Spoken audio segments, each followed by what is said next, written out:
بانی پیٹیا کی اہلیہ بشرا بی بی کی رہائی کا معاملہ لٹک گیا ہے۔ توشہ خانہ 2 کیس میں ضمانت کے باوجود سابق خاتون اول کے روبکار جاری نہیں ہو سکے۔ طاہر، اس بارے میں آپ سے جاننا چاہیں گے کیا وجوہات بتائی جا رہی ہیں، روبکار جاری کیوں نہیں کیے جا سکے؟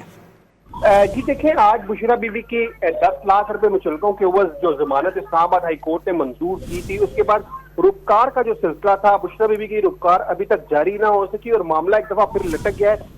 جو بشرا بی بی کے وکلا ہے، انہوں نے یہ بتایا کہ اسپیشل جج سینٹرل FIA شاہ رخ ارجمن کی عدم دستیابی کے باعث روبکار جاری نہ ہو سکی، جبکہ ڈیوٹی جج ہمایوں دلاور بھی آج موجود نہ تھے۔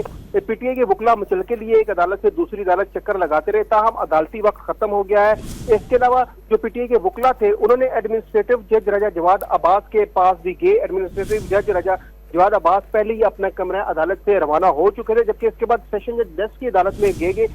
وہاں پہ عدالتی عملے نے وکلا کو یہ بتایا کہ اسپیشل جج سینٹرل کی ڈیوٹی ججز کی لسٹ میں سیشن جج ڈیسک کا نام شامل نہیں ہے، تاہم ابھی تک روبکار جاری نہ ہو سکی ہے۔ عدالتی وقت بھی ختم ہو چکا ہے اور معاملہ جو ہے رہائی کا بشرا بی بی کا ایک دفعہ پھر لٹک گیا ہے۔ جی بہت شکریہ طاہر، آپ نے بہت مفصل ہمیں اپڈیٹ کیا۔